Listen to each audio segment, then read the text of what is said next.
Olá, seja muito bem-vindo ao Lead Talks Liderança para o Futuro, uma série de conteúdos que tem por objetivo levar ao conhecimento da sociedade um pouco mais a respeito de empresas, marcas e lideranças que fazem a diferença, que fazem o Brasil que dá certo. A produção do Lead Talks Liderança para o Futuro é uma parceria do LEAD, o grupo de líderes empresariais, que reúne as organizações de maior impacto no país, representando mais da metade do PIB privado nacional, com o Sistema Catarinense de Comunicação, em transmissões em TV aberta, pelo canal do SBT, do Estado de Santa Catarina, e também no digital, através do portal SCC10. O nosso tema de nosso encontro de hoje tem a ver com negócios imobiliários, tem a ver com Santa Catarina, um destino ESG, ou seja, um destino que reúne sustentabilidade, conexão com o meio ambiente, responsabilidade social, governança, um dos melhores lugares do Brasil, do mundo, para investir, empreender e viver. Conversaremos com Suzana Russi, que é CEO da JA Russi, uma das construtoras mais relevantes e de maior reputação no estado de Santa Catarina e também no Brasil. Suzana, seja super bem-vinda ao Lead Talks Liderança para o Futuro. Queria começar te ouvindo um pouco sobre a história desses 32 anos da JA Russi aqui no mercado, do estado, do país e até internacional. Conte para nós aí um pouco dessa trajetória empresarial. Então, a JA Russi, ela foi fundada pelo João Amadeu Russi, meu pai é falecido há 5 anos, e a trajetória dele, quando ele iniciou em 1989, uma construtora naquela época em Itapema.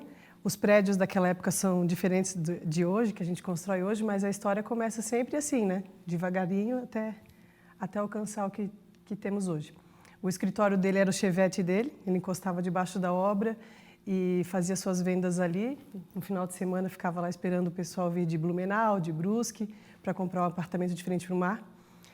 Os prédios tinham 4 andares, era um outro tipo de acabamento.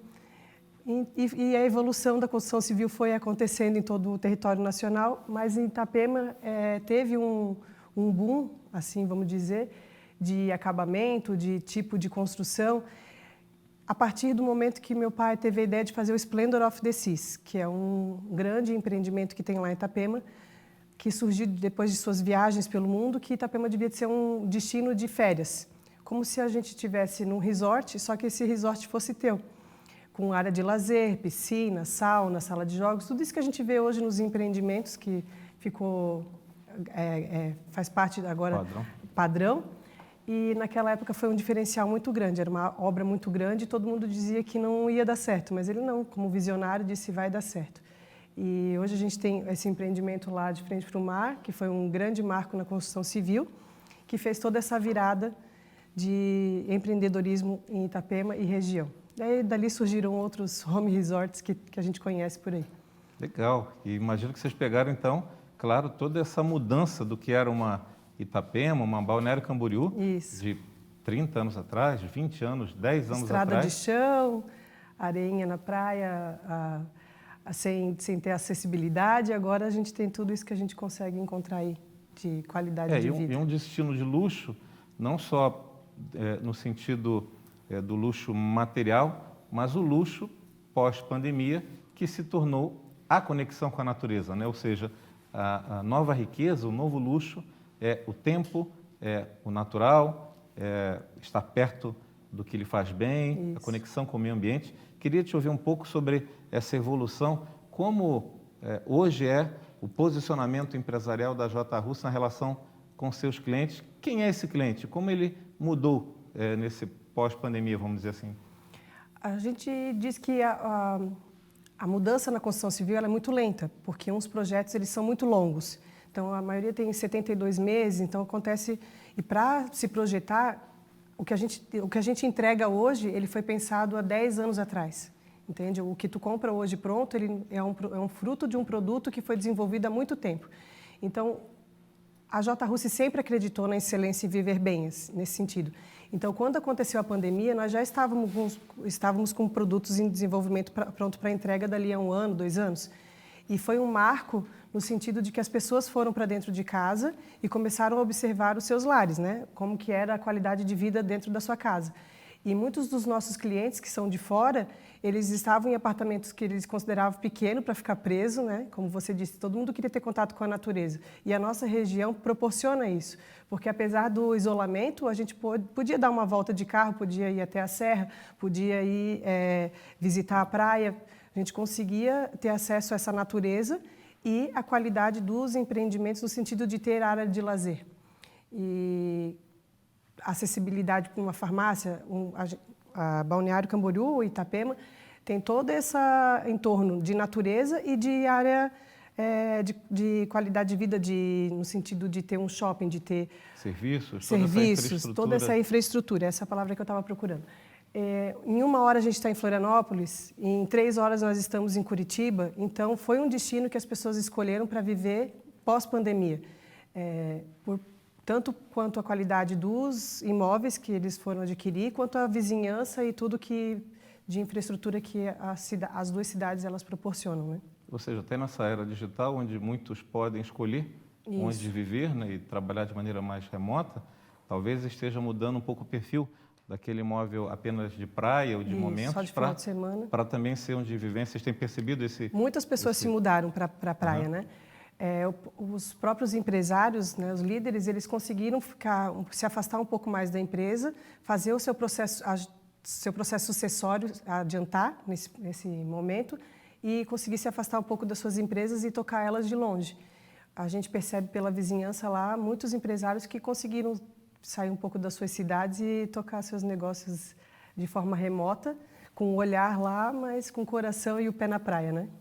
Por ser uma empresa profissionalizada, absolutamente corporativa, com toda a governança, mas com DNA familiar, Suzana, como é que você percebe esse toque de conexão com o seu público, com o seu cliente, especialmente no sentido de negócios, empreendimentos que vocês planejam e entregam, mas em harmonia com a sociedade, em harmonia com a responsabilidade social, em harmonia com o meio ambiente, até porque esse é o grande cartão de visita dos empreendimentos, né? O que você pode nos falar sobre o modelo de gestão da J. Russe, dos seus empreendimentos, do ponto de vista dessa agenda que hoje virou moda, está em alta, que é a agenda de empresas que geram valor para a sociedade, né? Que não apenas tem como propósito o lucro, mas um lucro compartilhado com todos, né? Isso é a alma da J. Russe ao longo desses 32 anos de história, né? Como você, que colocou que vocês estavam até preparados, entre aspas, né, para o momento em que aconteceu a pandemia, como essa agenda de sustentabilidade, por exemplo, está dentro dos projetos? A excelência em viver bem, ela está bem no DNA da empresa. E a gente até acredita que tanto a excelência para o nosso cliente viver bem, quanto para o nosso funcionário viver bem, e como a comunidade e a sociedade também. Porque eu não consigo colocar um bom produto no meio de um lugar que não condiga com aquilo, né? Ali em Balneário, onde a gente está instalando o Harmony of the Seas, a gente teve que ter todo o entorno, teve que ter uma mudança, porque tem que ter qualidade da pessoa descer do seu apartamento e conseguir circular com segurança, com beleza, com tudo que a gente quer no seu entorno, ou até na própria comunidade inteira. Não faz sentido eu pegar um empreendimento e colocar no meio de um lugar que não combine com ele, né? Então, a gente sempre acreditou que tudo isso tem que estar combinado. E sempre presente nos projetos, temos estudos de impacto de vizinhança que sempre fazem com que tudo isso aconteça de forma orgânica, que não atrapalhe também quem está ali há mais anos, né? Quando está ocorrendo a obra, por exemplo, não atrapalhe o trânsito ali, ou tudo aquilo que a gente tem de produzir de forma harmoniosa com aquilo que tem do entorno. O mínimo de impacto possível. O mínimo de impacto possível. E dessa parte de natureza mesmo, a própria construção civil, ela é uma das coisas mais arcaicas que tem, assim, vamos dizer, de forma artesanal. Ela só perde para a pesca. Então, é muito bruto, é aquela coisa do tijolo em cima do concreto, é aquela coisa ainda que está em evolução. A J. Russe sempre busca inovação para poder melhorar esses processos e procedimentos para que isso seja cada vez mais rápido, limpo, barato, que eu consiga transmitir esse valor para o nosso cliente. Então, sempre buscando tecnologias para isso. Hoje a gente tem fachada ventilada nos prédios, que melhora a qualidade de temperatura, de sonoridade, de impacto nesse sentido com o ambiente. Outra coisa que a gente está buscando, drywall, toda essa parte de construção a seca, para poder aumentar a velocidade de construção, poder entregar mais rápido para o cliente o empreendimento, porque ninguém quer ficar esperando um projeto ficar pronto 7 anos, 8 anos, 9 anos, né? Querem comprar e se mudar logo, para poder viver aquele novo ambiente. Então, coisas que aumentem a velocidade, diminuam o lixo, né, de obra, os resíduos, e que tenha qualidade para o cliente, que ele perceba isso como uma coisa boa para ele e também para a sociedade, né? Então, acho que a gente sempre está buscando coisas nesse sentido. Tecnologias de energia solar, tudo isso a gente está sempre atrás. Essa pauta que você mencionou, uma das verticais que o LEED tem mais enaltecido e dado visibilidade são as iniciativas de cidades inteligentes, né? Sim. Na verdade, a construção civil, especialmente Balneário, Itapema, ganhou notoriedade em todo o país, porque também conseguiu inovar, como você trouxe, novas tecnologias, né? Inclusive de construção, Sim. buscando até nos Emirados Árabes o que é de mais avançado em termos de altura de prédios e de harmonização de velocidade de obra, de tratamento de resíduos, né?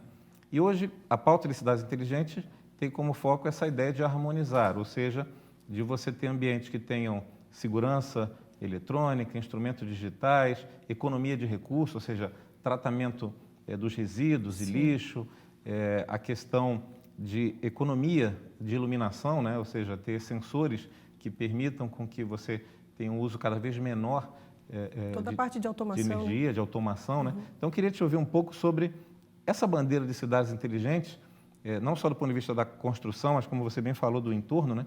Como essa pauta de cidades inteligentes, e no seu olhar aí que está exatamente, especificamente no segmento, quando você olha Brasil, como você situaria o litoral catarinense, comparado com outras referências do país, em termos de posicionamento dessa agenda de cidades inteligentes? Santa Catarina está na vanguarda desse tipo de caminho, de jeito de viver? Sim, eu acredito que nós somos precursores, porque como recebemos a beleza natural, a gente percebe que se a gente acabar com aquilo ali, vai acabar o nosso chamariz, vamos dizer assim. Aquilo que atrai o nosso cliente é a beleza natural, é a natureza, é tudo isso que a gente consegue entregar. Conseguimos entregar o litoral e conseguimos entregar Lages em 3 horas, né? Então, toda Santa Catarina ela é voltada muito para essa parte da natureza, e esse turismo que busca o natural, né? Que busca a beleza que já está ali. Então, quando a construção chega, ela tem que tentar fazer com que esse mínimo de impacto aconteça para que continue aquelas belezas naturais ali atraindo, porque senão não faz sentido. Se eu poluir o mar, se eu acabar degradando toda a natureza ali ao redor, o que vai atrair? O meu empreendimento ele não tem força de atrair sozinho. Ele não tem nome para isso, ele não tem nada que justifique eu trazer alguém para Santa Catarina sem ser eu manter essa natureza que tem aqui. Então, toda a pauta dos construtores em geral, a gente percebe que é voltada, tanto para a governança ali municipal ou estadual, ela é voltada para manter a natureza, conservar e que a gente não degrade ela mais para poder continuar atraindo as pessoas. Quando você olha do ponto de vista internacional, também dá para dizer que Santa Catarina, especialmente esse trecho do nosso litoral, se torna um dos destinos de maior valor do mundo, por sua beleza natural, por sua arquitetura, né? Queria te ouvir um pouco sobre essas tendências. A gente percebe cada vez mais na arquitetura, na construção, projetos que conciliam a modernidade com a conexão com a natureza. Projetos que privilegiam essa amplitude e o espaço residencial mais amplo do que antes, né? Antes a residência era um pouco mais um lugar para só dormir, ficar de passagem, né? E eu queria que você colocasse em perspectiva internacional. Que regiões do mundo você acha que são referências hoje, são bons insights, né? Que pese o litoral catarinense tenha um caminho próprio e não deixa nada a desejar a nenhum lugar do mundo, acho, ao contrário, de vários lugares que eu conheço, todos que eu ainda escolho, Santa Catarina disparado, né? Mas que outros pontos você acha que a gente ainda pode avançar quando você vê outras regiões dos Estados Unidos, da Europa? Que referências vocês na JRUSS têm buscado se inspirar também? Talvez a gente não consiga encontrar um lugar no mundo que consiga unir as nossas inspirações. A gente diz que gosta de viajar para sentir falta de casa, né? Para sentir saudade de casa. Porque percebemos que alguns lugares são muito focados na arquitetura e daí de forma, né, que às vezes até ultrapasse a barreira do quanto que tu pode explorar o ambiente, e outros lugares que defendem tanto a natureza que não te deixam proporcionar uma arquitetura adequada. Tem lugares muito lindos no mundo que a gente percebe que estão tão bloqueados que tu não consegue nem colocar nada ali que possa incrementar, fica proibitivo demais, até a visita e tal, né? Então, unir essa coisa da beleza tão acessível que a gente tem aqui no nosso litoral, com essa arquitetura tão moderna, e tão contemporânea e tão tecnológica, eu não consigo ainda achar um endereço assim, sabe? Porque a gente sempre cita Dubai. Ótimo, Dubai, só que eles tiveram que construir toda aquela beleza. Hoje, se você observar as imagens lá, não tem nada que estava lá antes do homem chegar que estava tão bonito assim, né?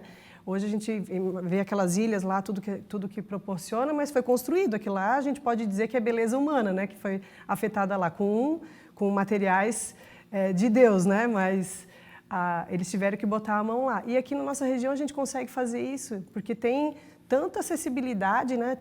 Tão fácil construir aqui nesse sentido de ter tudo isso viável que eu acho que não consigo imaginar. E também, no meu modo de ver, não adianta ter tudo aquilo ali, estar naquela marina maravilhosa e pedir um chopinho e não poder tomar, também não adianta, né? É verdade. Queria te ouvir, Suzana, caminhando aí para o nosso endereçamento, um pouquinho agora da tua história como liderança executiva, empreendedora, né? Especialmente, claro, destacando o aspecto de você ser uma CEO num mundo ainda, no Brasil, num mundo predominantemente masculino, num negócio, num business que ainda é predominantemente masculino, né?